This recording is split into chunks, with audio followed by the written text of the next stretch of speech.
Hello, my name is Ryan Yoakum, and I'm the business librarian here at Belmont.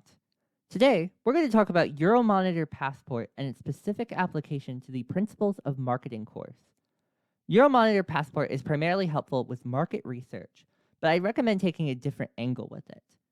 While most industries you would think about searching directly for the industry when developing a market profile, I think Euromonitor is the best when you think about the adjacent industries or thinking about the product as a whole in its holistic kind of format.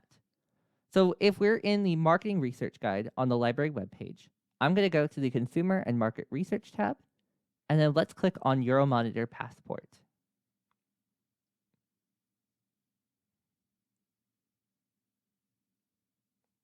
We'll accept that.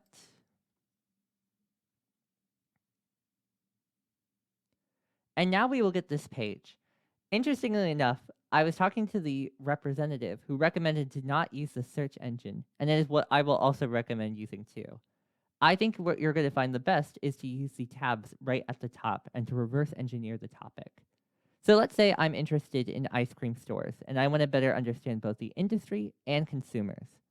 If we start with the industry, I'm going to click on the industry tab, and then ice cream would fall under food and nutrition. We can further get that down to snacks, and then we can finally search for our topic. So let's go to a country report if we have choose analysis. We can go to select ice cream, and we can just type in the United States. And let's look up a report. And now you'll see right here that we have a report that kind of looks similar to IBIS World, but we have a little bit of statistics on the right and then a narrative describing the industry on the left. One thing I think is interesting is that this report is actually about ice cream as a whole, although we'll see right here that the unpackaged ice cream is technically ice cream stores. But we also see that being compared to take-home ice cream, plant-based ice cream, and a bunch of other different types of ice cream.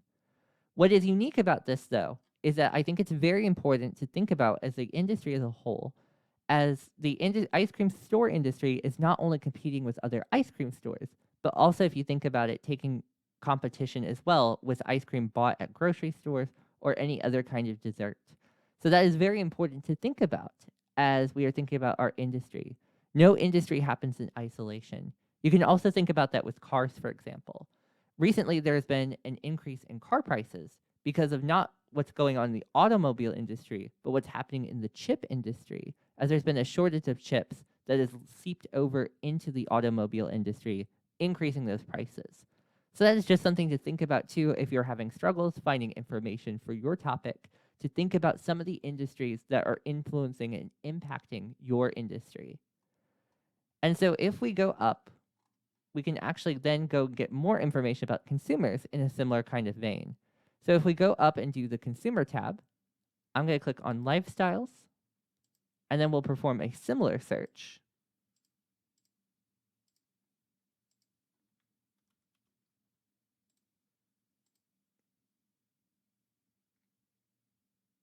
And then I'm going to click on the consumer lifestyles in the USA.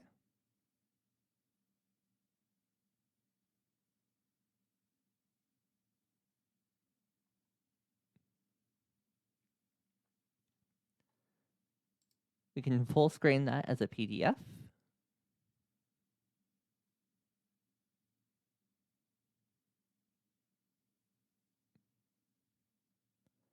And now we have a whole new report.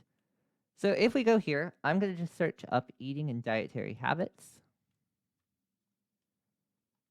And what we'll see in this report is actually some very helpful things that are not directly related to ice cream, but could be related to our research. So we see, for example, consumers pay more attention to the health benefits in the food they eat.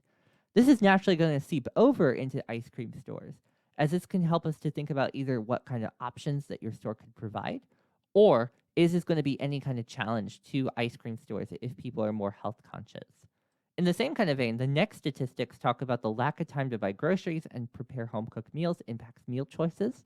So this could be something that could benefit and could be something you market to based on this research. And so I think to that end, we can see that even though the statistic is not directly related to ice cream stores, it gives us a better market profile of people's interests with that. And that's primarily what I would recommend when using Euromonitor Passport.